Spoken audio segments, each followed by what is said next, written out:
خدای منم چه گناہگار مزا. میرے خیال میں مصریوں ہی سے پوچھ لیا جائے تو بہت بہتر ہے. جہاں تک میں نے سنا ہے، اللہ پاک اس کے معاملے کو بہتر جانتے ہیں، کہ مصر میں سرکاری سطح پہ پابندی ہے تو ان حضرات کو لائسنس ایشو کروانا پڑتا ہے. اگر داڑھی کا لائسنس ایشو کروانا پڑتا ہے تو بالکل کریں، وہ ایسی کوئی بات نہیں ہے. جب لائسنس ہم لیتے ہیں اپنے لیے، یہ جو ایک وہ ہے شناختی کارڈ ہے، آئی ڈی کارڈ، یہ ہمارا لائسنس نہیں ہے کہ ہم اس ملک کے. یہ لائسنس ہے تو اس کی ایک مدت ہوتی ہے کہ اس مدت تک چل سکتا ہے، اس مدت کے بعد ایکسپائر ہے، تو یہ لائسنس ہے، ہم اس کو پھر رینیو کراتے ہیں. تو شناختی کارڈ کے لیے ہم یہ لائسنس ایشو کرا رہے ہیں، باقی معاملات کے لیے کراتے ہیں، تو ہمیں داڑھی کے لیے کیوں نہیں کرانا چاہیے؟ تو ان حضرات کو اس پہ غور کرنا چاہیے. نمبر 2، بعض رات وہ ان میں سے کسی کے ساتھ جو ہماری بات ہوئی تو کہتے ہیں بھائی ہم اسی لیے داڑھی کاٹتے ہیں کہ وہاں دہشت گرد جو ہیں وہ داڑیاں رکھتے ہیں.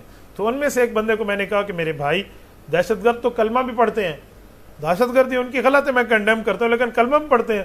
انتم تترکون بہا، آپ اس کلمے کو چھوڑ دیں گے پھر کہ ہمیں کلمہ نہیں پڑھنا جو کلمہ پڑھ؟ جی نہیں، ہم تو اس کو نہیں چھوڑ سکتے.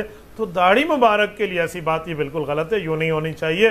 داڑھی مکمل رکھنی چاہیے جیسے رسول اللہ صلی اللہ علیہ وسلم کی سنت ہے. 1,24,000 انبیاء میں کوئی نبی نہیں ہے جو بغیر داڑھی کے ہو. 1,24,000 صحابہ میں کوئی صحابی نہیں ہے جس بغیر داڑھی کے ہو. تو یہ داڑھی مبارک سنت رسول ہے، سنت انبیاء ہے، سنت صحابہ ہے، سنت اہل بیت ہے، اس کو رکھنی چاہیے. بلکہ آسمان پہ فرشتے حدیث پاک میں آتے ہیں، موجود ہیں، جو داڑھیوں والوں کے لیے تعریف کر رہے ہیں.